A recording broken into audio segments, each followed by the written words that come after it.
น้องกราบสบายดีเด้อเนาะกราบสบายดีแล้วก็สวัสดีเด้อพ่อพี่น้องเบิร์ดสกูสคนพ่อพี่น้องเลยเลยเป็นพี่น้องทั้งฝั่งลาวฝั่งไทยหรือต่างประเทศก็ยินดีต้อนรับเข้าสู่ช่องของบ่าวคำมุทพรคือเก่าอีกแล้วพ่อพี่น้องโดยพ่อพี่น้องทางบ่าวคำก็ได้พาพ่อพี่น้อง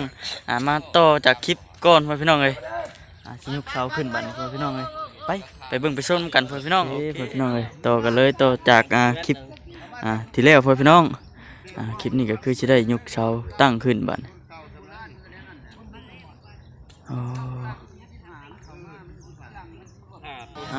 ทางบ่คำก็สิเอามุมนี้เนาะพ่อพี่น้อง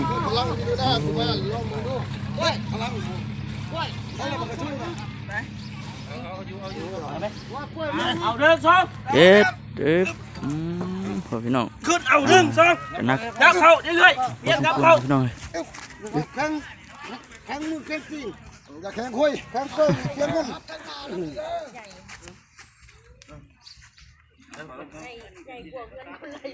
เยอะก็เราหนุ่มคนคนนี้ก็ตั้งสองเสาแล้วพ่อพี่น้องยับกันด้วยพ่อพี่น้องยับกันใครลีมหันประกอบไปเลยแม่ไปเอาได้หัน ป้าไม่หันไปดิไปเลยอีกตาลูกมึงบ้านนี่ไม่ไม่หันเพิ่นกันนะลีมมาห้องบัดสิบตะลุมสองคุมเอาทิมเจ้าลูกตะลุมหันเด้อจับเลยครับดิมึงใจไปเลย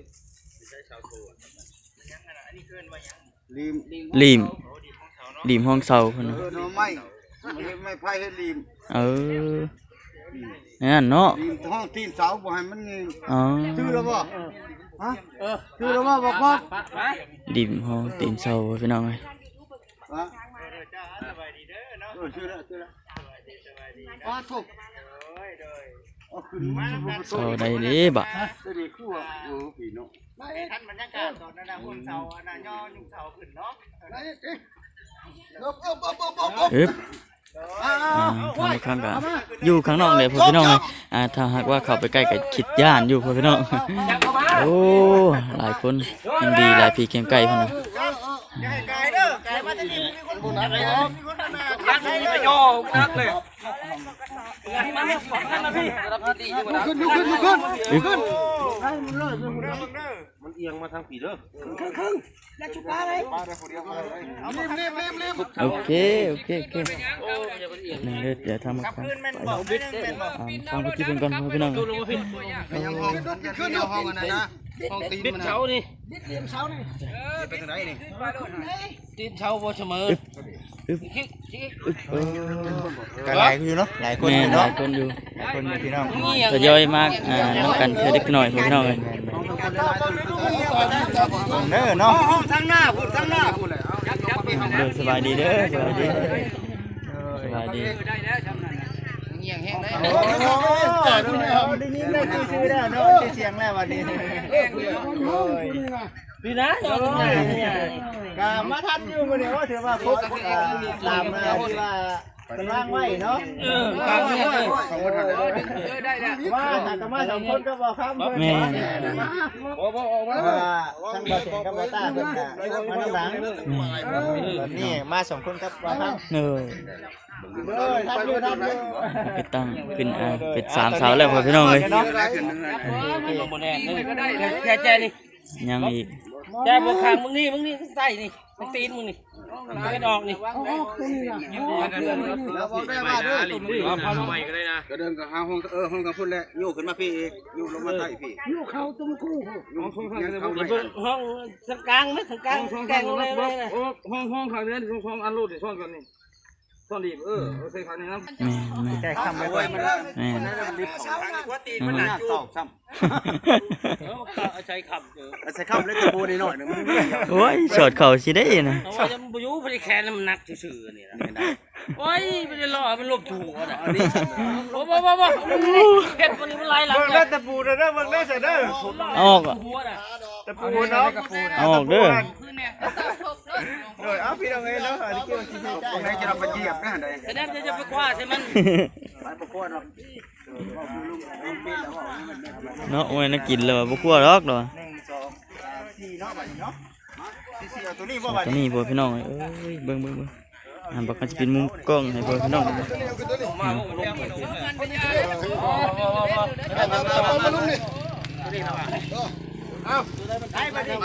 เฮ็ด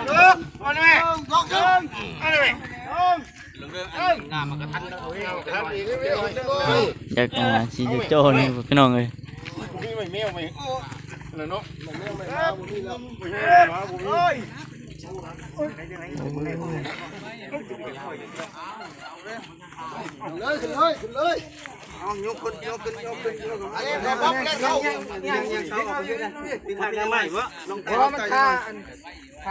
เออ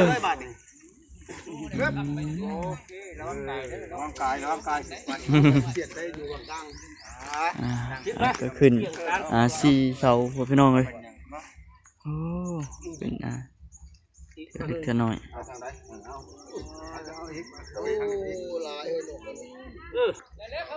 เสาต่อเสานี่ต่อกันพวกพี่น้องเลย มาแล้วบ่แล้วพอดินั่นน่ะมันนักเลยมันเข้าไปอ่ะใช้หมอนี่ทังไปน้ำใครในใดนี่จะไปเฮ็ดช่องอันหมอดึงข้างหน้าเลยดึงไว้หมอนี่เข้าไว้มันเนาะหลายคนหลายว่าพี่น้องเลย เอาใช้ตัวปลายตัวทังจะไปน้ำใครได้ชั้นนี้ได้เลยนี่ก็ได้1 2 3 4เสาแล้วพอพี่น้องไม่ย่อแล้วเลยพอนี่แล้วจะดี เสานั่นบ่แม่นเนาะเสานี่ดิ เสานี่บ่ เสานี่แม่น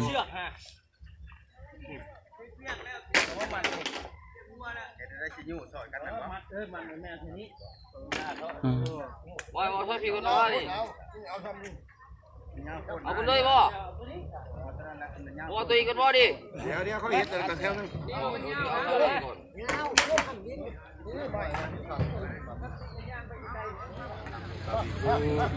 พระราชาได้กินดอกตัญญาที่นี่หรือยังสักตังลูกกาวิดูพระราชาบุญได้กินดอกตัญญาที่นี่หรือยังตั้งกระตังโลกาวิทูมื้อนี้ก็มีพักเขาพร้อมทั้งถูกใต้ทูก3 ดอกพีดบ่ให้มองข้องบ่ให้สาวอีทอไซลาคณะทวสั่งบ่ได้ความบ่ได้ลบลู่เจ้าที่เจ้าทานเจ้าดินเจ้าดอนที่นี่ก็ดีให้นะผู้จ้ามื้อนี้ได้ย่อเกหาสถานบ้านเฮือนให้แก่นางพรแต่นี้ต่อไปให้ปักคุมจุมเย็นอยู่ดีมีแห้งข้าวน้ำซ้ำปลากับข้าวเต็มผ้าปลาเต็มถ้วยกล้วยเต็มวีแหละมื้อนี้พอเพียงเฮียงหน้าเบิดเอื้อยเบิดน้องเบิดพ่อแม่ประชาชนมาตุ่มบ่บุได้จะอยู่ดีมีแห้งสาธุว่าหน้าบ่ให้ว่ายังว่าหลังบ่ให้ว่าบ่แล้วได้ความแล้วลั่นให้อยู่ดีมีแห้งให้เขาขังขึ้นจางเกินให้กว้างให้ควางผู้รักแลนมาให้ผู้ใบแลนมาปั่นมันยืก็ถือว่าครบเลยพ่อบัดนี้เนาะครบว่าเฮ็ดถูกต้องตามมาได้ตามกติกาแล้วปกไว้เบิดแล้วบัดนี้เรื่องว่าเขาว่าเรามีแต่ว่ายุคให้สร้างเพิ่นก็ขึ้นอย่างเดียวบัดนี้เนาะให้สร้างเพิ่นจัดการเลยบัดตามที่ตามคลองตามดินตามดอนแล้วเรียบร้อยหมดแล้วว่าเรื่องมื้อนี้เฮามันเฮ็ดมาเบิดแล้วเนาะตัวนี้เนาะเจ้าพี่น้องเอ้ยบัดนี้ก็ลุกขึ้นแล้วพี่น้อง1 2 3 5 ต้นบ่จิตเด้อก็ได้5 ต้นต้นที่6ของพี่น้องบาทนะ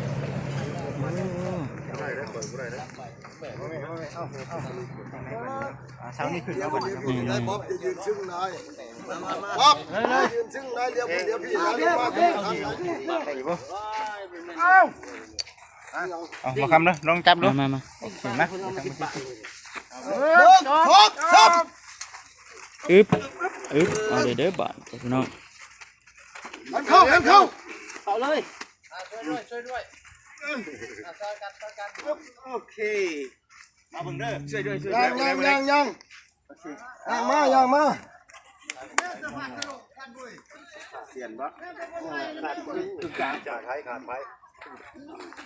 ไหมบัดนี้เติม1เนาะบ่คำคนหน่อยนี่บ่ต่อไปสิลุกขึ้นยากพี่น้องเอ้ย แค่แต่คนหลายเนาะ นั่งเกิดอยู่ญาติเลยเนาะพี่น้อง หน่วยลงมาอึบ1 ฝุ่นเนาะทางนั้นขั้นเลยพี่น้องไอ้ทางนั้น เดิน คนอยู่ในพี่น้องไอ้บ่เป็นยังน้องเนาะไรเนื้อระวังกายระวังกาย โอ้ย กายเด้อ กายกายภูเขา กายฮะกายนั่นครับ อ๋อเป็นกัดแห้งมันก็ล้มหรือว่าโน่ลูกพี่เอ้ย เรียบร้อยแล้วเช้าอะ พี่น้องเอ้ยเนาะ เอาแล้ว เด้อพี่น้องครับผมพี่น้องที่ว่า แม่น กำลังติดตามรอชม ๆเบิ่งน้ำกันพ่อพี่น้องเอ้ยโอ้มื้อนี้ก็มื้องามยามดีของเอ้ยพรเพิ่นพ่อพี่น้องก็คือสิประมาณนี้คือตั้งขึ้นก็เราติดตามต่อไปเนาะพ่อพี่น้องสาวตัวนี้พ่อพี่น้องไอ้บ้าน แกกับทีมงานเฮานี่เนาะเสาสิเบิดเนาะบ่ครับ แม่น เสาสิเบิดแต่ยังบ่ทันมาทาง ยังบ่เห็นไผมาจากคนพ่อพี่น้องเอ้ย ตาก็บ่เซ็นเพิ่นเป็นจังไดเด้เนาะ มันยังไปก็กินข้าวคือกัน หนาววะ ห เนาะ นาวบ่เนาะ หนาวนอนตื่นสายในนะเบิ่งนี่ โอ้หลายคนอยู่เด้พี่น้องหลายคนอยู่ ตูนมาพี่โลด ระวังเด้อระวังเด้อ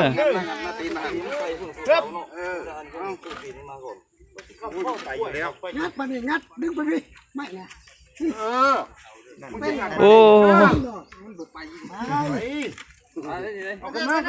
คือมันตั้งไว้แล้ว ขึ้นได้ไหม เสียน้ำเขาจับอยู่ดี มีแต่ว่าตั้งไว้พี่น้องตั้งไว้ยังบ่ทันได้แบบว่ามันเที่ยงนี่แหละพี่น้อง คือเงียงได้ไปพี่น้อง แต่ว่ายังอีกนะ3-4เสาเนาะพี่น้องเนาะ อ๋องัดรุ่นงัดรุ่นก็ได้เสียบลุงก็ได้แล้วสิได้แล้ว รอติดตามถ้ามีพี่น้องไปคลิปต่อไปโมเมนต์ เขาเสียน้ำบันเขาเสียน้ำดำถึงคนถึงคนลงดำได้นั่นน่ะคือ มันยังมาพี่ ห้องลงมาทางหน้าห้องใต้ เพิ่นกำลังห้องตีนเสาอยู่พี่น้อง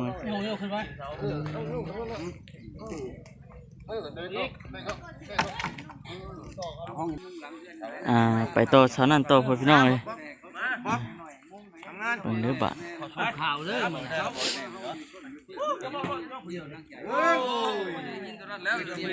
หลาย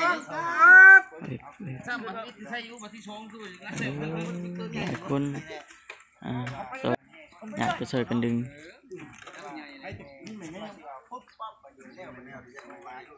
แม่มึงหน่อยครับ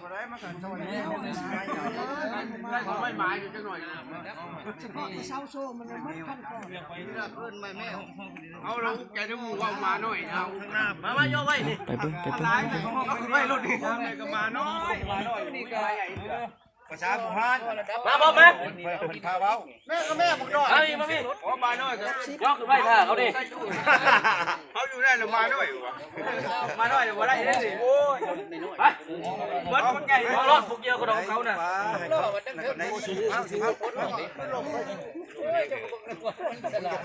เอ้ยมันล่มขึ้นเหนือเฮ้ยมันล่มขึ้นเหนือเฮ้ย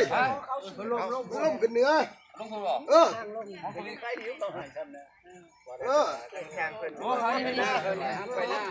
มี3เสาพี่น้ นี่ อง ทำนั่นแหละงามแล้ว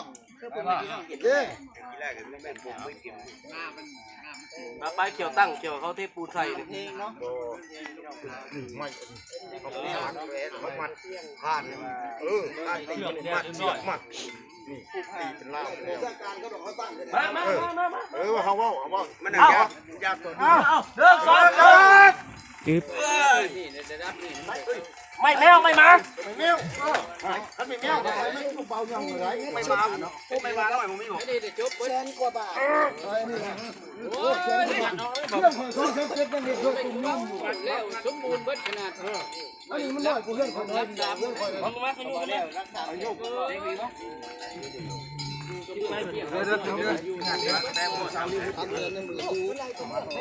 เรียบร้อยน้องยัง2เสาบาททางทีมงานทำมาฮอดแล้วพี่น้องเอ้ยยังแต่บ่าวแสนเพิ่นพี่น้องเอ้ยมาแต่บ่เวียดกับบ่ตาเพิ่นพี่น้องเอ้ยมา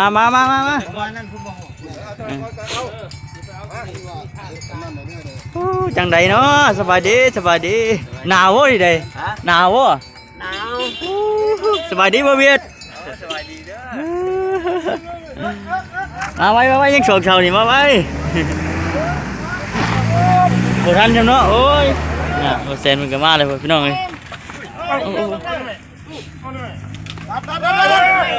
ยไม่หักจัง ไปแล้ว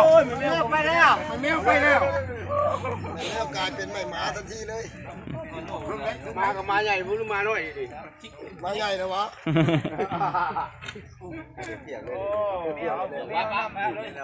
จิกมาเดือนนึงจิก ยังแต่เสาเดียวพอพี่น้องไอ้มันเสาสุดท้าย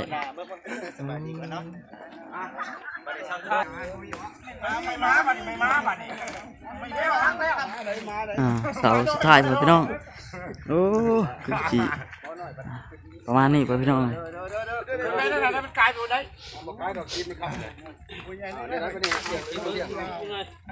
บาดนี้เนาะ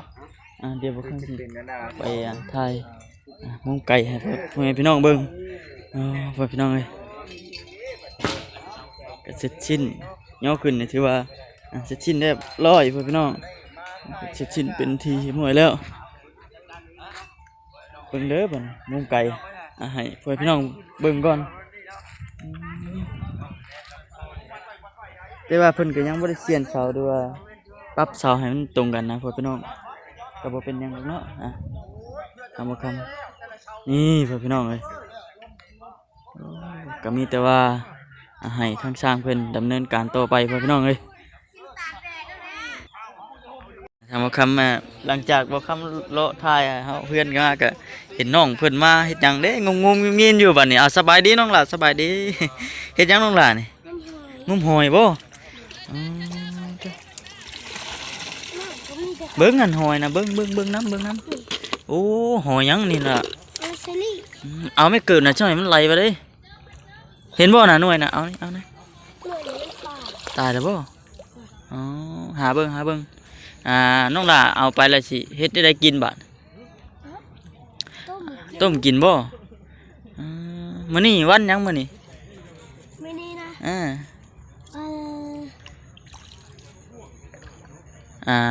กะทั้งน้องเพิ่นบ่ได้ไปโรงเรียนเนาะพ่อแม่พี่น้องเอ้ยก็อยู่เบิ่ง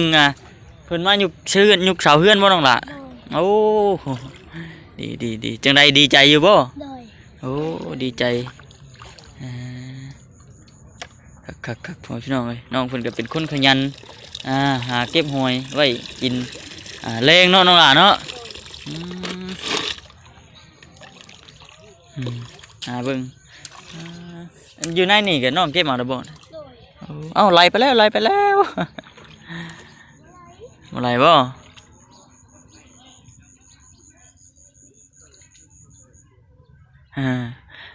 บรรยากาศตามทุ่งไร่ทุ่งนาพ่อพี่น้องเอ้ยโอ้ยตื่นเช้ามาก็เห็นแสงแดดอ่อนๆแนมเบิ่งมาก็ดีใจนำครอบครัวของแม่น้องน้ำเพชรเพิ่นพ่อพี่น้องเอ้ยความฝันเพิ่นเริ่มฝันเป็นจริงแล้วของแม่น้องน้ำเพชรเพิ่นก็ได้ก็ดีใจนำยังอยู่บ่เก็บมาเบิ่งเจ้าเอามาปล่อยไว้นี่บ่ซั่นคิดว่าหอยธรรมชาตินะอันนี้เพิ่นเอามาเฮ็ดหยังซะน้องล่ะอันนี้นี่พากระจ่างพากระตานเอามาอันมุงสางบ่เอามาปลุกไว้โอ้ย่านยังตกนะย่านเด็กน้อยบ่